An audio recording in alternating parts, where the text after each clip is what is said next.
সকলকে স্বাগত জানাই। আজকে একাদশ শ্রেণীর ফার্স্ট সেমিস্টারের অন্তর্গত পাঠ্য একটি কবিতা ঈশ্বরচন্দ্র বিদ্যাসাগর, যার রচয়িতা মাইকেল মধুসূদন দত্ত। এটি নিয়ে আলোচনা করব, লাইন টু লাইন ব্যাখ্যা করব, ইম্পর্টেন্ট কিছু প্রশ্নাবলী বলে দেবো, যাতে ফার্স্ট সেমিস্টারে এমসিকিউ প্যাটার্নে তোমাদের প্রশ্ন আসবে, তাতে যাতে তোমরা সাফল্য লাভ করতে পারো, উপকৃত হতে পারো।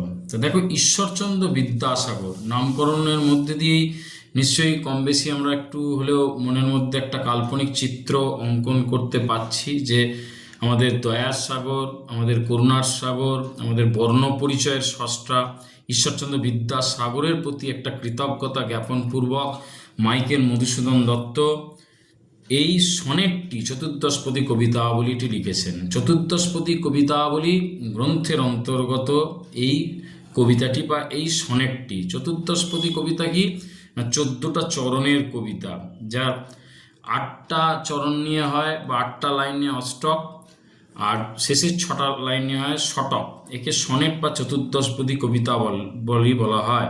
এই চতুর্দশপদী কবিতাবলী বা সনেট বাংলায় প্রথম লিখেছিলেন মাইকেল মধুসূদন দত্ত। মাইকেল মধুসূদন দত্ত প্রথম জীবনেই কিন্তু বিদেশি সাহিত্যের প্রতি অনুরাগী হয়ে পড়েন। পাশ্চাত্য ইংরেজি ভাষাকে আপন করে নিয়েছিলেন। সেই ভাষায় তিনি বড় কবি সাহিত্যিক হওয়ার স্বপ্ন দেখতেন। সেই স্বপ্ন পূরণের জন্য দেশ ত্যাগ করেছিলেন, নিজের ধর্ম পরিত্যাগ করে খ্রিস্টান ধর্ম পর্যন্ত গ্রহণ করেছিলেন, কিন্তু কাম্য তিনি লক্ষ্যে পৌঁছতে পারেননি। সেই লক্ষ্য পূরণ করবার জন্য বিদেশে তাকে বহুদিন থাকতে হয়েছিল। বিদেশে থাকতে থাকতে তার কিন্তু হতদরিদ্র অবস্থা হয়েছিল। এরকম অবস্থায় প্রকৃত বন্ধু অভিভাবকের মতো পাশে দাঁড়িয়েছিলেন ঈশ্বরচন্দ্র বিদ্যাসাগর। সেই ঈশ্বরচন্দ্র বিদ্যাসাগর তাকে সুপরামর্শ দিয়েছিলেন এবং তার হতদরিদ্র অবস্থা থেকে মুক্তির জন্য তাকে আর্থিক সহায়তা পর্যন্ত করেছিলেন এবং তাকে পরামর্শ দিয়ে বলেছিলেন যে আমাদের মাতৃভাষা বাংলা হচ্ছে সোনার খনি তুল্য, মূল্যবান সম্পদ হচ্ছে আমাদের মাতৃভাষা। সেই ভাষাকে যদি আপন করে নিয়ে কবি নতুন কবিতা কাব্য রচনায় মনোনিবেশ করেন, তাহলে কিন্তু তিনি তার লক্ষ্যে পৌঁছতে পারবেন সহজেই। পরবর্তীকালে আমাদের মাইকেল মধুসূদন দত্তের চৈতন্যোদয় হয়। তিনি তার ভুল বুঝতে পারেন, নিজের দেশে ফিরে আসেন, তিনি বাংলা ভাষাকে আপন করে নেন, বাংলা ভাষায় লিখতে শুরু করেন। তারপরে আমরা বাকিটা ইতিহাস দেখলেই জানতে পারো। বাংলা সাহিত্যের মধুসূদন দত্তকে আর পেছন ফিরে তাকাতে হয়নি। একের পর এক তিনি অমর কাব্য রচনা করেছেন। তার অন্যতম সৃষ্টি হচ্ছে মেঘনাদবধ কাব্য। এছাড়া প্রজঙ্গনা, বীরঙ্গনা, নাটকের মধ্যে শর্মিষ্ঠা, পদ্মাবতী। তিনি যেটা ভুল কাজ করছিলেন সেই অবস্থা থেকে তাকে উত্তরণে সাহায্য করেছিল ঈশ্বরচন্দ্র বিদ্যাসাগর। এই মানুষটার প্রতি কৃতজ্ঞতা জ্ঞাপনপূর্বক তিনি এই সনেটটি রচনা করেছেন, যেখানে ঈশ্বরচন্দ্রের গুণগান গেয়েছেন, ঈশ্বরচন্দ্রের প্রতি তার অন্তরের শ্রদ্ধা নিবেদন করেছেন, ঈশ্বরচন্দ্র বিদ্যাসাগরকে হিমালয় পর্বতের সঙ্গে তুলনা করেছেন। চলো আমরা লাইন টু লাইন ব্যাখ্যা করি। তার আগে মাইকেল মধুসূদন দত্ত যে ছদ্মনাম ব্যবহার করতেন একটু জেনে রাখা ভালো। টিমোথি পেন পোয়েম এই ছদ্মনাম ব্যবহার করতেন। তিনি খ্রিস্টান ধর্ম গ্রহণ করেছিলেন বলেই তার নামের আগে মাইকেল শব্দটি জুড়ে যায়, তাই তার নাম হয় মাইকেল মধুসূদন দত্ত। 1824 জন্মগ্রহণ করছেন। কোথায়? বাংলাদেশের সাগরদাড়ি গ্রামে, কপোতাক্ষ নদীর তীরবর্তী সাগরদাড়ি গ্রামে। 1873 তিনি পরলোক গমন করছেন। তো চলো এখানে লাইন টু লাইন ব্যাখ্যা করি। কবিতায় কি বলছেন কবি? বিদ্যাসাগর তুমি বিখ্যাত ভারতে, করুণার সিন্ধু তুমি সেই জানে মনে। যে বিদ্যার সাগর, মানে সাগরে যেমন জলের শেষ নেই, সেরকম ঈশ্বরচন্দ্র বিদ্যাসাগর হচ্ছে বিদ্যার সাগর, যার মধ্যে বিদ্যা, জ্ঞান, পাণ্ডিত্যের অভাব নেই। তিনি বিদ্যার সাগর নামেই ভারতবর্ষে বিখ্যাত। তার আসল নাম ঈশ্বরচন্দ্র বন্দ্যোপাধ্যায়, কিন্তু ভারতবর্ষে তিনি বিদ্যার সাগর নামেই পরিচিতি লাভ করেছেন। আর করুণার সিন্ধু তুমি, তার আর একটা নাম হচ্ছে দয়ার সাগর, করুণার সাগর। তাই এখানে করুণার সিন্ধু বলতে করুণার সাগরের কথা বলছেন, তুলনা করছেন বিদ্যাসাগরকে। সেই জানে মনে, যে মানুষ এই বিদ্যাসাগরের কাছাকাছি আসতে পেরেছেন, বিদ্যাসাগরের সঙ্গে মিশতে পেরেছেন, তার সান্নিধ্য পেয়েছে, তারাই কিন্তু মনে প্রাণে জানেন যে কত বড় মাপের মনের মানুষ ছিলেন এই বিদ্যাসাগর।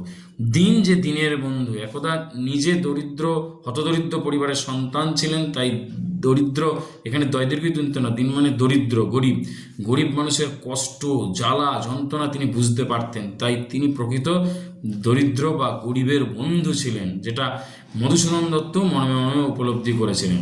উজ্জ্বল জগতে হিমাদ্রির হেমকান্তি অম্লান কিরণে, মানে সারা পৃথিবীতে হিমাদ্রি মানে হিমালয় পর্বত, হিমালয় পর্বত যেমন উজ্জ্বল পর্বত রূপে একটা দৃষ্টান্ত স্থাপন করে রয়েছে।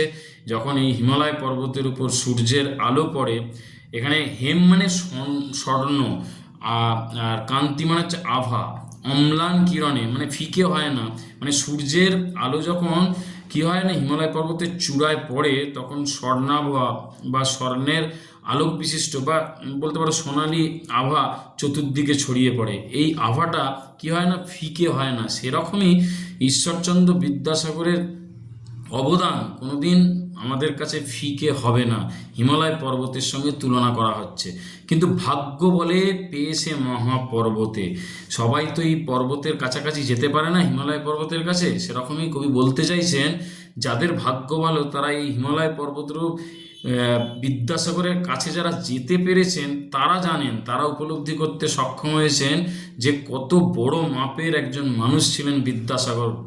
যেজন আশ্রয় লয় সুবর্ণ চরণে, মানে যাদের ভাগ্য ভালো, সেই সুভাগ্যের বলে যারা ওই হিমালয় পর্বতরূপ বিদ্যাসাগরের কাছে যেতে পেরেছেন, আশ্রয় নিয়েছেন বা কাছে যেতে পেরেছেন। সুবর্ণ চরণ মানে আক্ষরিক অর্থে সোনার পা, কিন্তু এখানে তার সান্নিধ্যে বা তার কাছে যাওয়ার কথা বলতে চেয়েছেন। সেই জানে কত গুণ ধরে কত মতে গিরিশ, গিরিশ মানে গিরিযুক্ত ইস, মানে পর্বতশ্রেষ্ঠ হিমালয়ের কথা বলা হচ্ছে। তা যারা ভাগ্য বলে হিমালয় পর্বতের কাছে যেতে পেরেছেন, অর্থাৎ বিদ্যাসাগরের কাছে যেতে পেরেছেন, তারাই একমাত্র বুঝতে পারেন বা জানতে পারবেন যে বিদ্যাসাগর রূপ হিমালয় পর্বতের বা হিমালয় পর্বত রূপ বিদ্যাসাগরের কত গুণ রয়েছে, কত পাণ্ডিত্য রয়েছে, কি সেবা তার সে সুখ সদনে, তার কাছে গেলে কত সুখ শান্তি মানসিক প্রশান্তি লাভ করা যায়। সুখ সদন মানে গৃহসুখ, মানে তিনি সুখ শান্তি সমৃদ্ধির যেন একটা ভাণ্ডার। দানে বাড়ি রূপ নদীর, দানে বাড়ি নদীরূপ বিমলা কিঙ্করী, বাড়ি মানে হচ্ছে জল বা একটা বয়সেনরা আশ্রয়। তাই হিমালয় পর্বত থেকে কী হয়, যেমন কী হয় না, জলরাশি বিশিষ্ট সুন্দর পবিত্র জলধারা বিশিষ্ট নদীর সৃষ্টি হয়। হিমালয় পর্বত কি কি অবদান রাখছে আমাদের এই পৃথিবীতে তার বর্ণনা দিচ্ছে এখানে।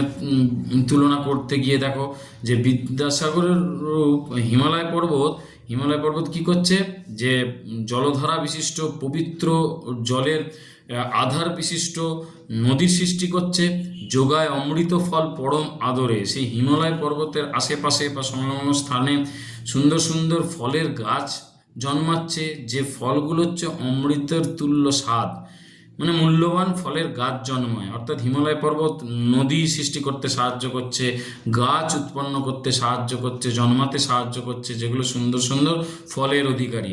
দীর্ঘ শির তরুদল দাস রূপ ধরি, বড় বড় গাছ, তরু মানে গাছ, দীর্ঘশির মানে বড় উচ্চ মাথাযুক্ত বা লম্বা বড় বড় গাছকে সৃষ্টি করতে জন্মাতে হিমালয় পর্বত সাহায্য করছে। আর পরিমলে ফুলকুল 10 ভরে, এবং পরিমল কথার অর্থ হচ্ছে সুন্দর সুগন্ধ বিশিষ্ট ফুলে চতুর্দিক পরিবেশ ভরিয়ে দিচ্ছে।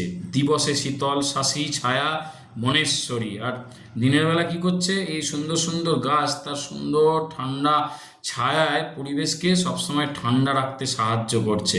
নিশায় সুশান্ত নিদ্রা, এবং রাত্রির বেলায় এই পর্বতের কাছাকাছি গেলে পরিবেশ এত সুন্দর সুমধুর যে একদম নিশ্চিন্তভাবে ঘুমের দেশে সহজেই পাড়ি দেওয়া সম্ভব।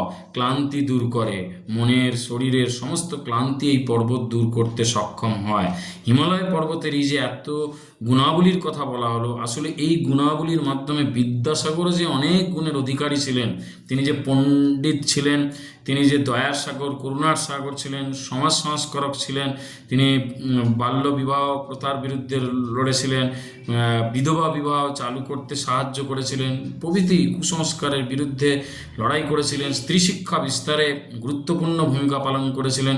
সার্বিক এই দিকটার প্রতি আলোকপাত করতে চেয়েছেন কবি। এইভাবেই তার অন্তরের শ্রদ্ধার্ঘ্য নিবেদন করেছেন মধুসূদন দত্ত ঈশ্বরচন্দ্র বিদ্যাসাগর নামক এই সনেটটির মধ্যে দিয়ে। এখানেও দেখো 14টি লাইন রয়েছে, কিন্তু অষ্টক শতকের ভাগ সেইভাবে করা হয়নি, কিন্তু এটা চতুর্দশপদী কবিতাবলীর অন্তর্গত অন্যতম একটা সনেট আমরা বলতে পারি। তো এখানে এমসিকিউ আসতে পারে কি, দিন দয়দিকে দিন তো না, দিন বলতে কাকে বোঝানো হয়েছে? দিনের বন্ধুকে, বিদ্যাসাগর। দিন কথার অর্থ কি? দরিদ্র। হিমাদ্রি মানে হচ্ছে হিমালয়। গিরিশ কথার অর্থ কি? হিমালয়। তারপরে আসতে পারে তোমার কোন গ্রন্থ থেকে নেওয়া হয়েছে? চতুর্দশপদী কবিতাবলী গ্রন্থ থেকে নেওয়া হয়েছে। মাইকেল মধুসূদন দত্তের ছদ্মনাম কি? Timothy pen poem. আর এখানে আসতে পারে যে হিমালয় পর্বতে শূন্যস্থান পূরণ হিসেবে দিতে পারে দানে বাড়ি নদী রূপ বিমলা ড্যাশ। কী হবে? কিঙ্করি। কিঙ্করি শব্দের আক্ষরিক অর্থ হচ্ছে দাসী, এখানে নদীকে সম্বোধন করা হচ্ছে। এরকম এইগুলো ভালো করে অনুশীলন করো, তাহলে কিন্তু তোমরা সাফল্য লাভ করবেই। ধন্যবাদ।